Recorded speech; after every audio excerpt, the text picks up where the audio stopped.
According to U.S. Marshals, Fugitive was fatally shot by police during a standoff in Jackson Township.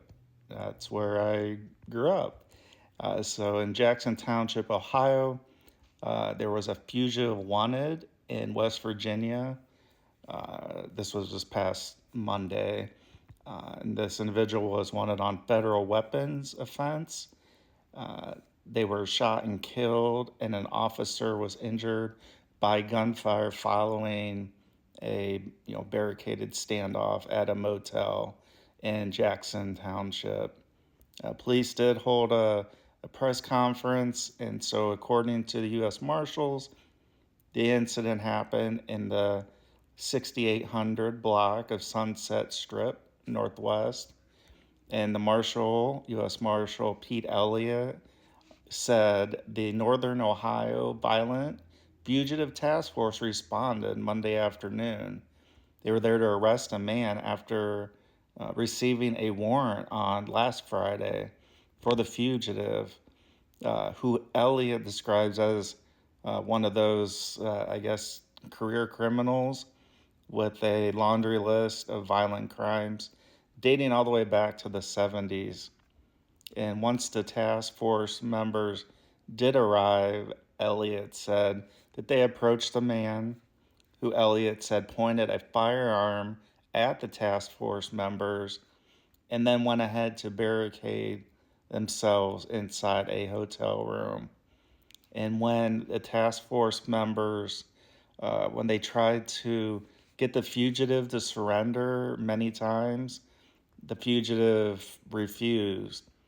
So what Elliot recounts is they called the members in the Canton Police SWAT team and the regional SWAT team for backup.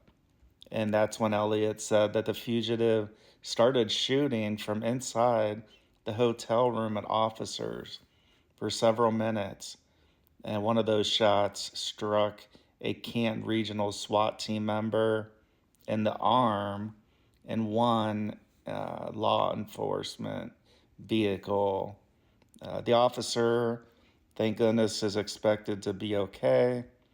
And according to Elliot, quote, I'm very glad that all of our law enforcement officers lived and that they are going to be okay. It's a very dangerous job that the men and women of the task force have, end quote. And also on scene was Stark County Sheriff George Meyer, who stated that the fugitive was ultimately shot by officers and was confirmed dead on the scene. And according to Meyer, quote, this partnership has really allowed us, law enforcement, to track down and remove violent fugitives from our community, end quote. The Marshal Service said that the authorities did search the man's motel room and found two guns as well as multiple shell casings. And one of those experiences that happens around a situation like this was the authorities had to shut down I-77 and they had to evacuate the Cracker Barrel restaurant customers to the back of the building where they remained in place until the operation ended out of an abundance of caution. And so thankfully, officials said no one besides the SWAT team member was hurt. And in closing, George Meyer, quote, this is just another example of somebody violent that's living right here in our community, end quote, said Meyer. The investigation is now being completed by the Bureau of Criminal Investigations, which is referred to as BCI, and they are from the Attorney General's office. And if anyone has any information about the case, they're asked to contact the U.S. Marshals Service at 1-866-4-WANTED. And there is reward money that is available. Kevin Sigler, he works near the motel, and he sent local news station News 5 several photos and videos showing law enforcement at the scene. Sigler mentions that authorities blocked access to his employer's driveway and told him to lock all the doors.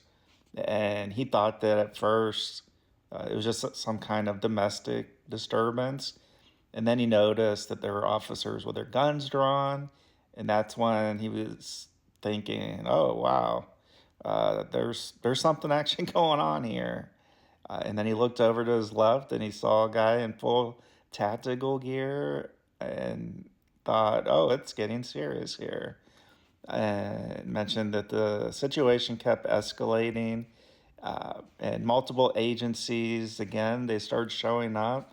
And then the SWAT members and people with shields. And he did hear that there were several gunshots, and there was a drone that entered where there were the gunshots. Multiple rubber bullets, multiple tear gas was fired in, and lots of shots. So, this news story coming to you from Jackson Township, Ohio.